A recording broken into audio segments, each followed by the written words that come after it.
Salam sejahtera.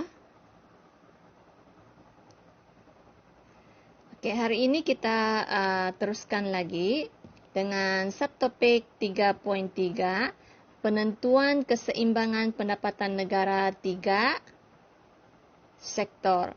Di mana di akhir pengajaran, pelajar dapat menerangkan kesan perbelanjaan kerajaan terhadap perbelanjaan agregat dan menerangkan kesan cukai sekaligus terhadap penggunaan tabungan dan perbelanjaan agregat. Kita hanya fokus dua topik ini sahaja ya untuk hari ini. Okey, so 3 sektor, anda tahu bahawa di bawah 3 sektor, okay, kita tambah lagi satu pelaku ekonomi iaitu sektor kerajaan. So, dia meliputi perbelanjaan kerajaan dan cukai. So, apakah kesan perbelanjaan kerajaan terhadap aggregate expenditure iaitu perbelanjaan agregat? So, kita lihat perbelanjaan kerajaan adalah tetap ya kelas pada suatu jangka masa tertentu dan tidak dipengaruhi oleh pendapatan negara. So that's why anda boleh nampak keluk fungsi perbelanjaan agregat dia ialah mendatar sebab dia tidak dipengaruhi oleh pendapatan negara. Dia ialah satu garisan mendatar. Jumlah perbelanjaan kerajaan ditentukan oleh kerajaan berdasarkan belanjawan negara yang dirancang setiap tahun. Perbelanjaan kerajaan meliputi perbelanjaan mengurus dan perbelanjaan pembangunan. Perbelanjaan kerajaan ke atas sektor firma dan isi rumah di mana kerajaan membeli faktor pengeluaran dari isi rumah dan membeli barang dan perkhidmatan yang dikeluarkan oleh firma. Perbelanjaan kerajaan merupakan suntikan dalam aliran pusingan pendapatan negara sebab perbelanjaan kerajaan adalah untuk tujuan pembangunan negara. Maka dia merupakan suntikan yang akan meningkatkan pendapatan negara.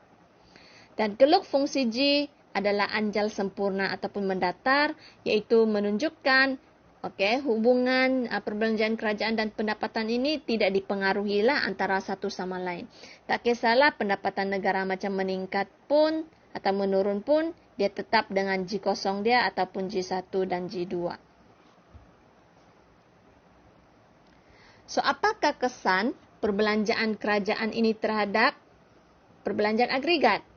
Okay, sebab AE terdiri daripada komponen C, I dan G. Perbelanjaan agregat terdiri daripada komponen penggunaan, pelaburan dan perbelanjaan kerajaan.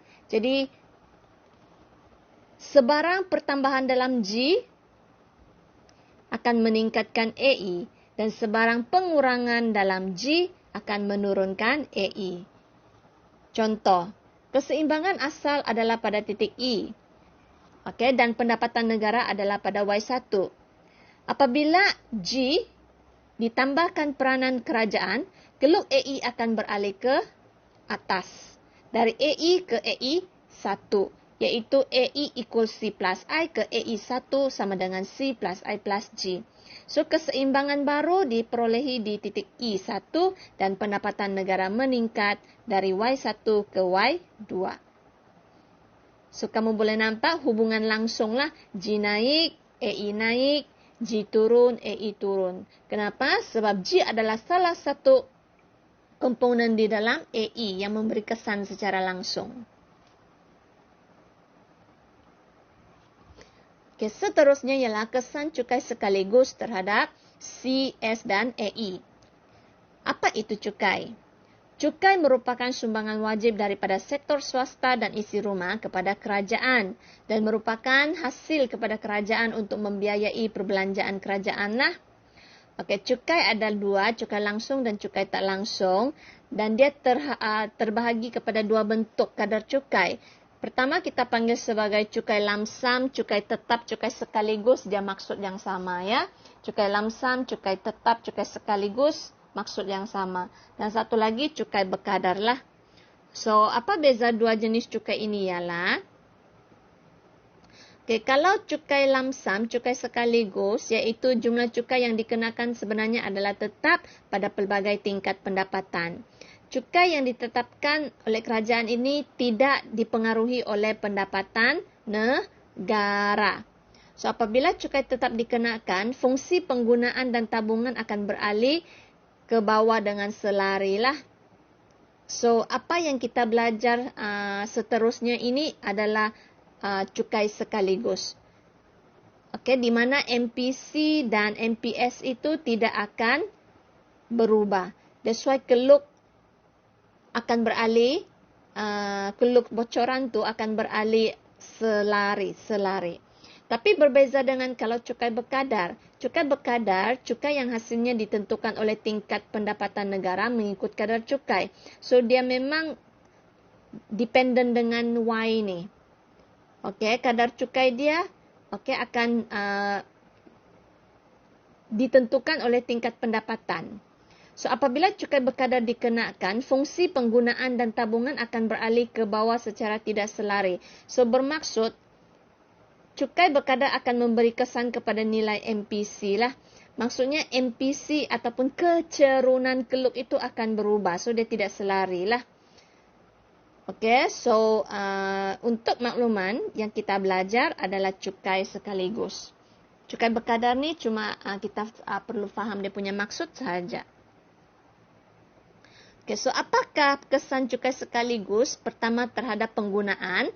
Okey, so ini adalah fungsi penggunaan. Okey, masih ingat dalam dua sektor yang kita belajar, YD sama dengan Y. Sebab tiada peranan kerajaan, tiada cukai.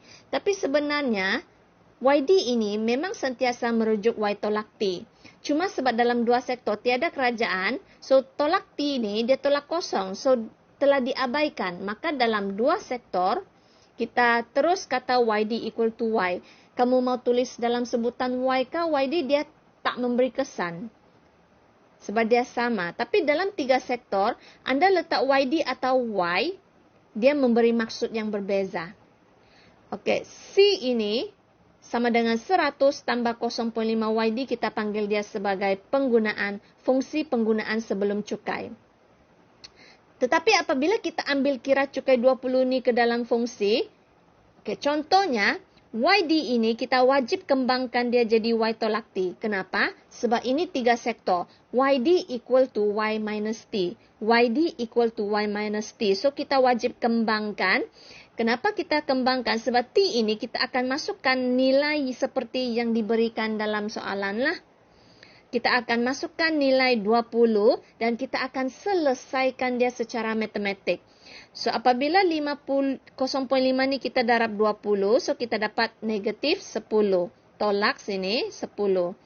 So, kita akan dapat lagi satu fungsi yang baru bernama CT sama dengan 90 plus 0.5 Y. Bukan YD sudah. So, ini kita panggil sebagai fungsi penggunaan sebelum cukai. Dan ini kita panggil dia fungsi penggunaan selepas cukai. Di mana kita telah ambil kira nilai cukai 20 ni. Kita telah selesaikan dia. So, beza ya dalam tiga sektor. Anda tertulis Y ke YD itu memang tidak sama maksud. Okay, so ini adalah sini 100. Okay, so ini adalah fungsi penggunaan sebelum cukai. Dan selepas cukai kita boleh nampaklah.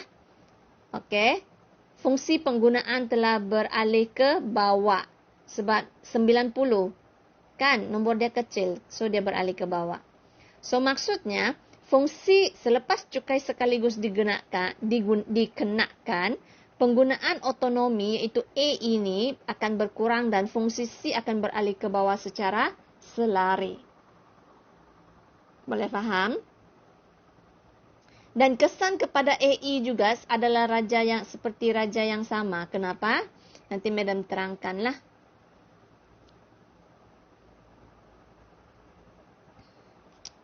Okey, kepada tabungan pula pun sama.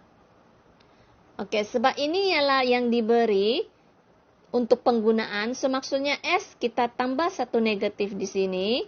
Dan ini ialah, masih ingat, satu tolak B.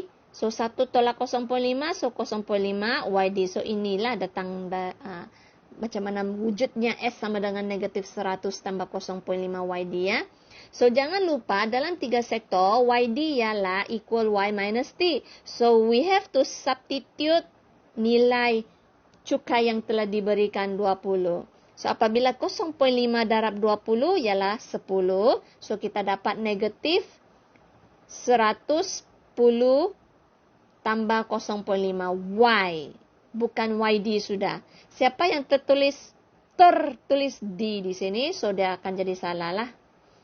So, ini kita panggil fungsi tabungan sebelum cukai. Dan ini kita panggil fungsi tabungan selepas cukai. So, untuk keluk tabungan tu, dia sama, dia akan beralih ke bawah secara selari. Fungsi tabungan akan beralih ke bawah secara selari. Sebab nombor tu makin besar, so dia ke bawah ya. Kalau ke atas ialah negatif 90. Okay, so negatif 110 tu ialah ke bawah ya. Dia akan beralih ke bawah secara selari. Itu kesan untuk tabungan. Dan terakhir sekali ke atas perbelanjaan agregat. So, pengenaan cukai akan mengurangkan YD.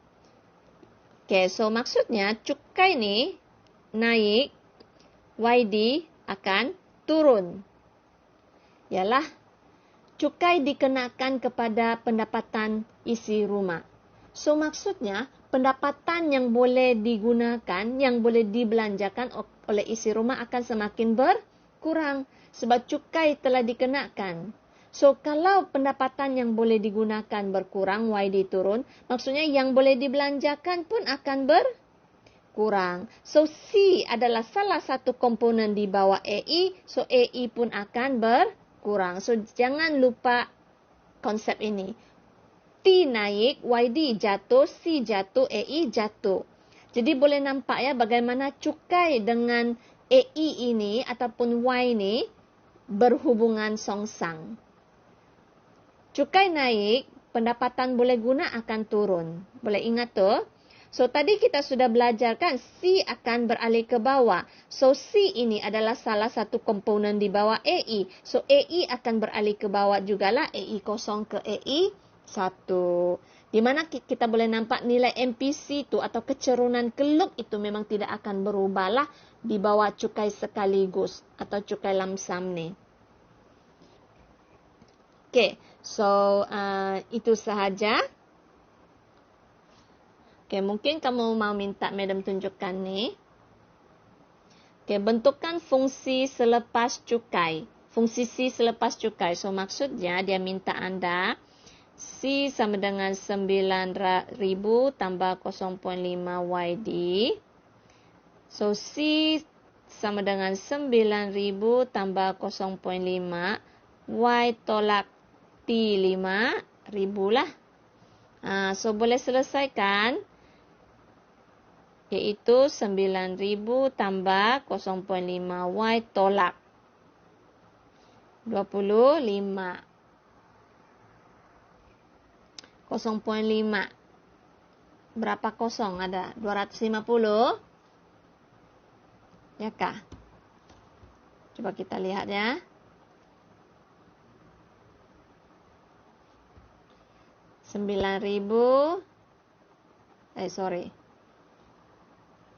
Berapa tadi?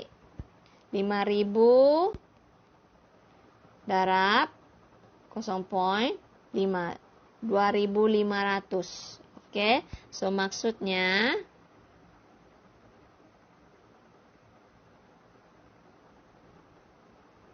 $2,500. So, dapat berapa?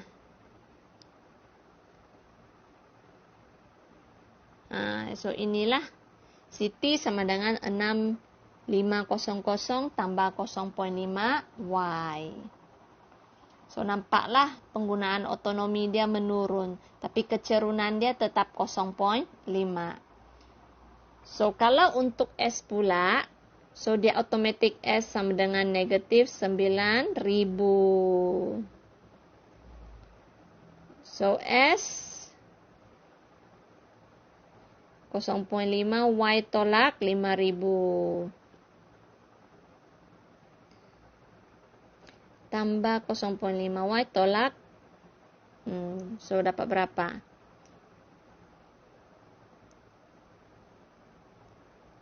Y.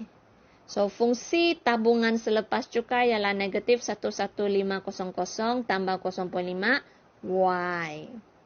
Okey ya? So, itu cara kita bentuk rumus selepas cukai bagi fungsi penggunaan dan tabungan. Okay, itu sahaja. Thank you, kelas.